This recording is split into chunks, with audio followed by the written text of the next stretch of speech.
You are listening to the Cattle Call Podcast. This is the place where computer-aided design and drafting meets humor and practicality, with a touch of business acumen thrown in for fun. Jim and Rocco, the owners of Zentech Consultants, the premier U.S. technology consulting firm for architecture, engineering, construction, and manufacturing, discuss the fascinating world of CAD with some humor and some honesty.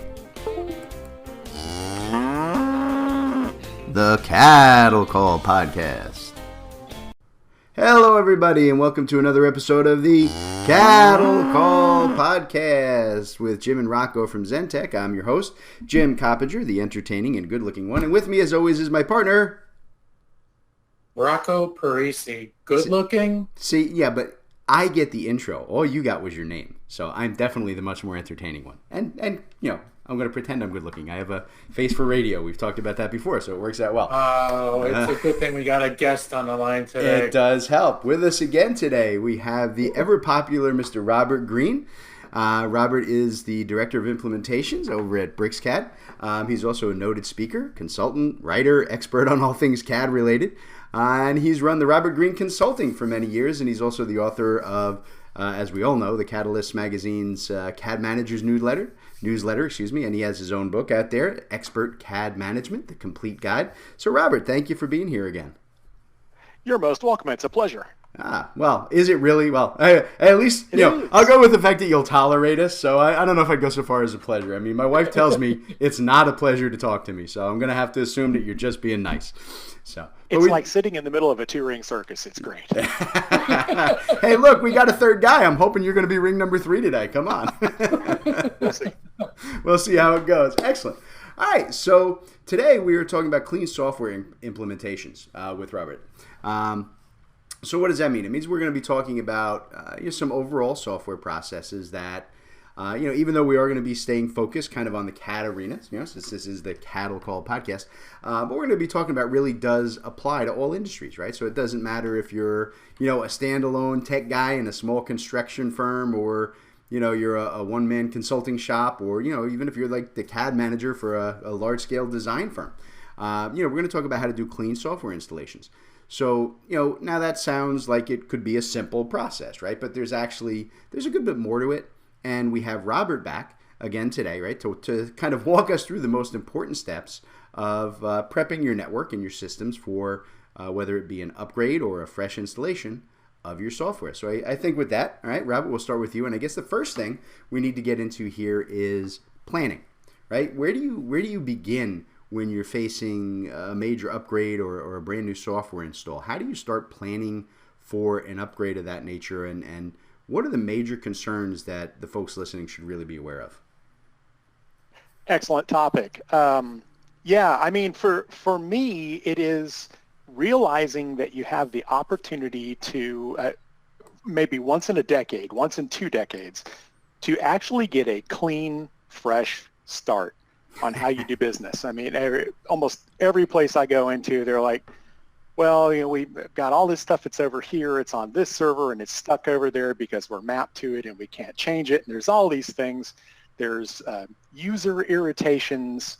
If I go ask the user base what kind of things could run more optimally, or what would you change if you could, there's usually no shortage of feedback there. So I use that as my springboard to plan for what I'm going to do. I mean, everybody knows that we're going from software version to software version, or from product to product. This is well understood, but what are the network constraints? Where's all the junk? Where's all the stuff we can clean? How should we best deploy all this? Should we do things more from network folders? Should we do things more locally to accommodate traveling or home-based workers, which is a big issue right now. Big issue today. So these are the kinds of things that I really think about.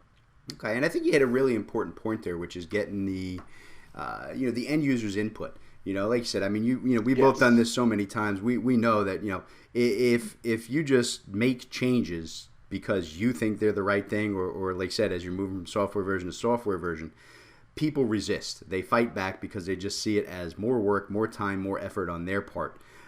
Whereas I think if you take the time to say, look, how do we make your life easier? and you get that input and you use that as part of your plan to say, okay, what are we going to change in this installation to make the end users' lives better? You get a whole different result with a rollout, I think, from that. That's been my experience. You do. So, agree totally. Yeah. All right. So the planning, right? The planning lets you put together a path of how your implementation or your implementation rather is going to go. In an ideal world, but like you started to say, right? Part of that is definitely going to be understanding the assets that you do have available, and I think that includes both hard and soft assets, right? And by that I mean you have hardware, you have people, you have the software, you even have the money, right? That has to go into and that you're going to have to be able to access in order to process and complete your implementation. So Robert, what are the primary assets that people need to consider when they're trying for a clean implementation, right? And how do they go about getting access to and or control of them at the levels that they're going to need for this process? Yes, that's it's a very key point. I think first of all probably is that, and it's a bigger topic for another question later, but certainly management has to want this to occur. If senior management is not going to agree with you or at least help you on this, then you're doomed before you even begin. But let's assume that they're on board with it. So what I am trying to do is I am trying to run a looping, recursive, validating structure. I'm going to have an initial plan for how I think this software is going to be installed and configured and how users are going to optimally use it. But that's my perception. That's my thought, which could be incorrect because I don't work in all the different environments that all my users do. So I am a huge fan of and have written about extensively the idea of doing pilot projects in what I like to call a proving ground thing. So this is like how test pilots shake down new planes.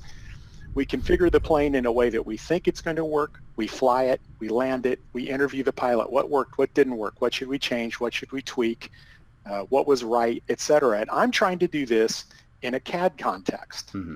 So what I'm going to do is benchmark and study and run this proving ground concept with a small focused group of people that I know have the mind of a test pilot. People that aren't going to freak out, people who enjoy running new software, who enjoy solving problems and enjoy making things run better. And I will do almost everything that I can in that type of architecture so that even though I planned and I think I have it covered, I'm going to discover things that I didn't plan for. I'm going to find new things that I didn't count on. And I really find that kind of expert test pilot proving ground type of approach has worked the best for me. So plan it as best you can and then fly it. And sometimes you'll crash it, by the way. Yeah, it happens. Sometimes you crash and burn, no doubt. Yeah, so test pilots have a unique attribute. They get in the plane and they fly it anyhow, and they know that they have an ejector seat. There right? you go. And it doesn't scare them. So I try to go through that. And most of us as CAD managers have kind of came up being test pilots anyhow. Yeah, it's part of the job description. So, yeah. So it's a familiar way to work, and I highly recommend using that structure and that approach. Yeah, I couldn't agree more. I mean that's absolutely it's the way we always approach it here at Zentech too. Though we usually don't go with the test pilot analogy. I don't like the idea of telling people they might crash and burn. We usually go with the sandbox analogy. A nice, safe place for you to play where nothing bad can happen. But the concept is the same. Test it first. So, it is. But I think yours is probably a little bit more accurate. Sometimes it does feel like you're flying at Mach 5. But yeah, you have to be willing to adjust your own plan and realize that the people who have to use it are the only ones who can truly tell you what works and what doesn't. Your best ideas never survive first contact with the enemy, right? That's what we all learned in the military.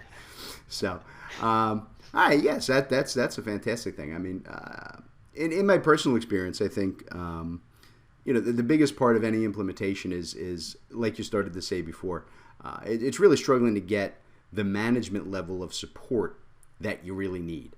Not all of us have the free hand with resources and times that we really need for a clean rollout with a new system. Unfortunately, right, billable time is always going to come first, and senior management, they don't understand the need for dedicated time or dedicated staff for something that they may not directly see the benefit of, right? You know what I mean? It's not going to be a plus on their specific project they're running today. All right, so you're always, I think, going to run up against folks who are asking you to, can we do this in phases? Can you stop in the middle and pause it? Or can we even just make do with whatever resources you have on hand and kind of fit this implementation in between billable jobs? And, let's be honest, right? What they really want is you to get it done with an impossible to meet deadline and budget, right? You have no idea how much I'm nodding right now. Believe me, I know you and I have been in this seat way too many times not to be like, that's painful. So let's throw it at Rocco, right? Because he's like the management guy. We throw all these things at him and make him explain why. All right. So Rocco, from sales and direct client contact standpoint, right? How many people are really willing, in our experience here, how many folks are really willing to dedicate the full amount of time and personnel and money that we need for a full software implementation, right? That includes planning and testing and training and even documentation, right, to go along with a good clean rollout. Well, it all depends on what's coming up in the pipeline and what's in the budget. All right. I mean, pipeline, in terms of workload, okay, we have to move to the 2021 release, the V21 release, for example, right? We got to get it done. But, we also have other projects that are coming down the road. So how quickly can you get it done? And we don't have a lot of money to do this. We can't put a lot of money out, to consultants or into IT to make this happen. So, those are big factors from my perspective. And I've been in the management and sales area for a pretty long time, right? Since the early 2000s. So I've seen the need to quickly move, and I get it from the sales and management perspective. But coming from the technical side and seeing what we do here at Zentech and even my past experience, it does take a lot of time. It's not something that happens overnight, and you definitely need to plan for it. And you need to make it happen because as more time goes on, you get further and further behind in the technology, and you don't want it to go 2-3 years before you actually move to the more current version. Yep. Especially with how quickly the technology changes. Yeah, absolutely. So Robert, see, we're not crazy, you and I. It's always the management's fault. So Robert, what have you found to be the best method of getting management backing for the real world resources that you're going to need for your implementation? Now, how are you going to get owners and C-level people to give you the time and the money and the systems and the people, all of these things that you need for a good, clean implementation? I learned long ago to speak their language, and their language is money, and their other currency of choice is time, and we all know that time is money, so it really does all come down to money. Always. Yeah. So what I'm doing when I go to the owner of the company, I'm saying, here is why we need to do this, or here are the 5 or 6 technical drivers in this piece of software, this update, whatever it is that we're doing. Here are the technical accelerators and drivers that are going to make it worth our while. Here's the amount of time, money that it's going to take to do this, but here's the payoff in a 1-year time frame, a 3-year time frame. So that comes down to a lightweight, I like to call it the back of an envelope ROI, return on investment computation. I also find it extremely instructive when I go to management teams to tell them what I'm not going to do. Like there's, software vendors have been telling us about this and this and this and this, and 2 of these are valid, but 3 of these are not valid for us. So I'm not going to waste our time with this. And by simply doing this, I've established a lot of credibility. They say, hey, this is a computer guy, and he's telling me not to do something. Right. It's unheard of. I trust this guy. So I try to save as much dry powder as I can for the things that we actually need to do, and frame it in business language so they understand that I'm looking after their company's best interest. I'm not just a software geek. I mean, I am a software geek, but I'm not just a software geek, right? You know, I'm a software geek who's business conversant. And I've found that to kind of be my best strategy. It's kind of soft, and it's hard to put that into an equation, but I hope everybody understands what I'm saying. No, that's brilliant, especially the part about leaving things out. I absolutely agree with that. So, I mean, really, you know, when it gets down to it, as always, right, like we said, it's always about convincing management that they need to give you the time and the money in order to save them time and to make them more money. You know, so good luck with that, everybody. You know, in my career, that's always been, you know, the big sticking point with developing new systems or new workflows or new implementations. You know, management and you know, particularly licensed design professionals, right, have a tendency, I think, to ignore anything that's not vital to their own immediate projects. And I was found that, you know, if it is vital to them, they wait until the very last minute, right? And then they run around like their hair's on fire, demanding that it all has to be done yesterday, you know. So I think, you know, that's the concern you're going to have to look at, and I think that covers the general implementation process. So I think we're going to take a break here, and when we come back, Robert's going to take us through a bit more of the hands-on technical side of doing a clean implementation with a focus on the CAD side of things, I imagine. So with that, we'll be back in just a few minutes with a little bit more of the Cattle Call Podcast.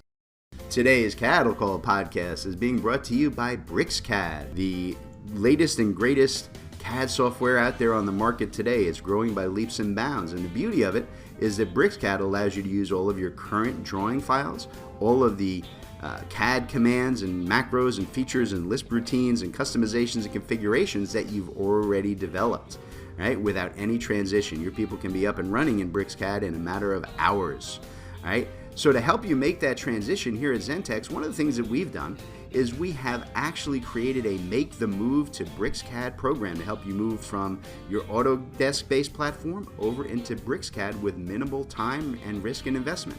And Rocco is going to tell you all about it. Rocco? I'm going to tell you all about it. Well, there's a great deal of information that's available right on our website. It's zentechconsultants.net. You can reach out to us at sales@zentechconsultants.net or give us a call, 866-824-4459. But yeah, that's the core idea behind it, Jim. If you're an AutoCAD user and you're looking to make the move to Bricsys, we're here to help make an easier transition for you. So check us out. Let us know how we can help you. Perfect answer. Bricsys, the smartest CAD system on the market today. All right, everybody. Welcome back to the Cattle Call Podcast. We are talking with Robert Green, the CAD Management Master. And we're going to get into the detailed steps of getting a clean software installation done.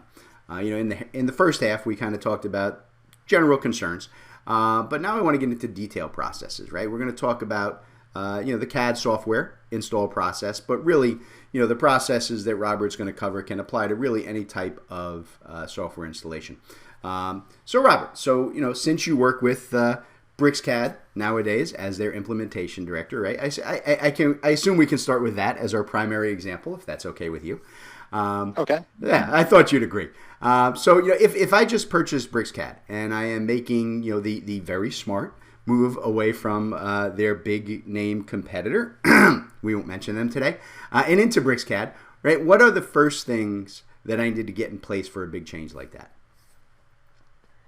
The way I do it is I try to understand that management will want this transition to occur as quickly and smoothly as is humanly possible, because that will be the least disruptive and cost us the least in deferred productivity. Mm-hmm. So by understanding that, I now focus almost exclusively on how can I make this a familiar experience for the user. So if I have custom assets that these users have been using for years or decades in some cases, and these are Lisp utilities and palettes and blocks and things like that, I am going to bring all that over, and I'm going to plan on exactly how I'm going to utilize those resources in the new software environment. And by the way, if I were going from let's say they'd sat out an AutoCAD update for 4 years, and we're going to the latest release of AutoCAD, I would take exactly the same view. How can I make this movement as non-threatening as possible for the user? So I will now go into data collection mode where I'm going to understand where are the custom assets, which ones are current, which ones are old, where are all the where are all the junk directories full of things that nobody even knows why they're there, because we're now on our 6th CAD manager and they have no clue why they were put there in the first place. It's so just the way we've always done it, Robert. Come on. Yep, I'm going to take the time to go through that rat's nest of garbage and figure out what's actually worthwhile to bring over. I have a tag phrase, I call it migrate the minimum. So that means we're going to clean house before we migrate. We're not going to migrate a big pile of junk over and then clean house. We're going to clean house first and migrate only the stuff that makes sense. So that's what I worry about first, and my primary focus is on making the journey as easy as possible for the average user. That's the stuff that I need to get in place before I'll even look at installing software. Okay. Now that makes perfect sense, right? So, let's talk more about that then, about the migration and the customizing and the configuration. Because that really is going to be a big item, right? Particularly if you're moving cross-platform, right? Like from AutoCAD to Bricsys. And like you said, even if you're moving multiple releases. And I do think, and I've seen it a lot of times, that it's an area that people forget about. They just want to install the new software and say, okay, go to work. Say, well, all the things we've learned to use and all of the time and effort and corporate knowledge we've developed over years needs to come with us. So how do we make sure that we can migrate, particularly if you're going cross-platform, right? How do we know that we can, right? What things should we be looking at in advance? What can be handled during the installation process? What can be automated? What's going to have to be, manually copied over and structured after a bigger software rollout like that? Right. So I want to back up before I answer those. Okay. I frequently get the question, and it usually comes from senior management, can't we just use this straight out of the box? And my answer to that is, you could, but you never have, nor do you want to now. Your users are using custom tools, and they are reliant on those. If you take those away, you might as well be going to, ABC CAD. It will be completely non-familiar to them. So how do I know what I can bring over and what do I handle at each phase? Going back to what we talked about before the break, I want to benchmark everything. I want to bring over everything that I can that's current, that is the most current version. So the most current palettes, the most current drop-down menus, the most current block libraries, the most current list routines. I want to bring all those over, and I want to get those working, and I want to run those through my proving ground methodology with those 3 or 4 test pilot type users. And I'm going to nail, how much should I handle after it's installed? My goal is 0. I've never hit it, but that's my goal. I want to have this thing as bulletproof as I can possibly get it before we ever install anything across the network. Then I want to build my deployments so that when the software installs, it installs with at least as much of the customized stuff as I can. And the strategy that I use to manage things post-install, and these are the oops and the gotchas that I didn't get, because believe it or not, I've never done a perfect implementation. I don't believe that. I don't believe that at all. I'm sure almost all of yours are perfect. Mine are a complete mess.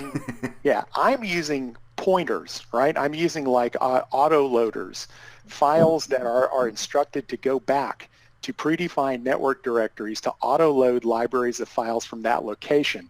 So I can fudge over my errors by just amending the files and the lists that I have in those network folders, and my auto loaders will handle it after the fact. So it's almost like, I made a mistake, but nobody knows it. And that's most important, right? Is it really a mistake? It's like the tree in the forest. If nobody notices it, was it really a mistake?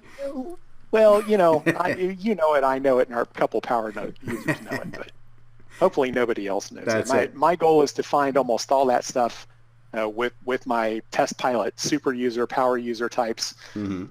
they find it, I fix it, and then by the time we're doing the general rollout, it's stable. It's 99.5% there. Right. And that's the best you can hope for, right? Is making those end users. It negates as much training as can possibly be negated. There's no such thing as a zero training update, but I've done a few that only take a few hours, and that's always the goal. So that's my methodology, and I just work it and work it and work it like a punch list until the errors that are reported by my test pilots trend down almost towards zero, and that's when it's time to install and roll out. Okay, good answer. Okay, all right. So I'm gonna flip this on you then. Okay, so we're talking about keeping people in a familiar environment, and I was kind of joking before when I talked about the big concern you always hear is that's the way we've always done things. But one thing that I have found, and I agree with everything you've said so far. But let's reverse that, right? I think that a big question that has to be asked when you're looking to port over configurations and processes, particularly from other software, is not just we've always done it that way. I think you need to look at the question: do you really need to do it that way? The default answer, of course, is always going to be yes, absolutely, that's vital. And I do think though that the truth is that a lot of the time it really isn't. I'd go so far as to say like better than half the time. There are processes, old processes, that you're better off leaving behind because there are faster, better, more efficient methods in the new software. And I think there's an intrinsic human fear reaction to learning new things. People they panic at the idea of losing their personal and or institutional knowledge that they've spent years developing, and they're resistant to new processes because they just always assume it's going to take too much time to learn a new way. We're going to lose productivity.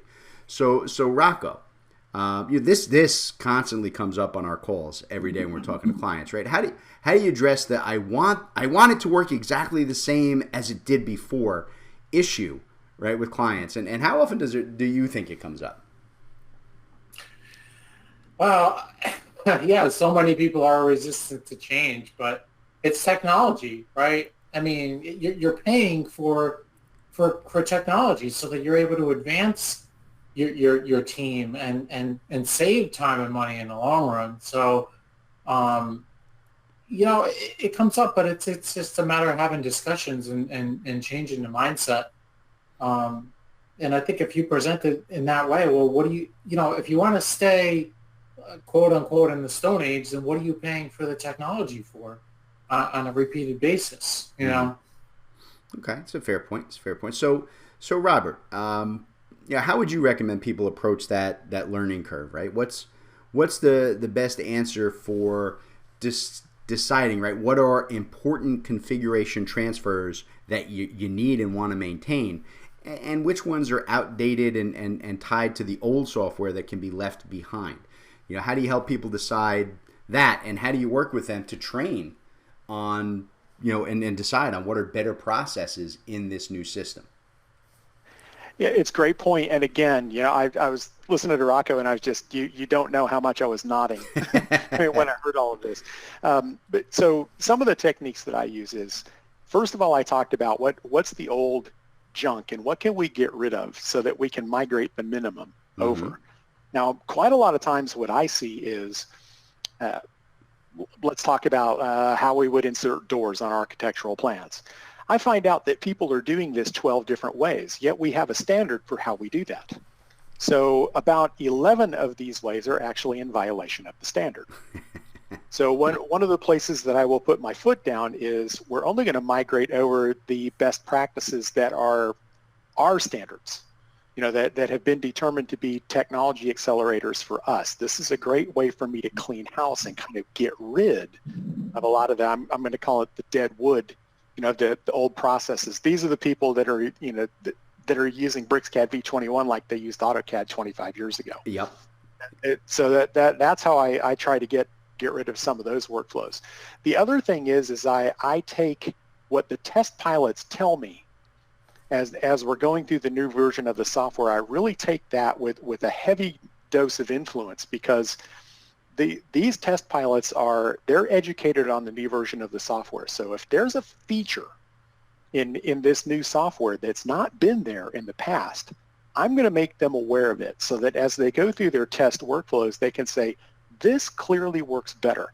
This should be what our new standard is. And this is something that's worth paying for. And that's how we made the decision to go to the new software in the first place. So I'm constantly trying to just kind of hammer away at that best practice, most efficiency, reduction of keys and picks and clicks, and less junk and less scenarios to support.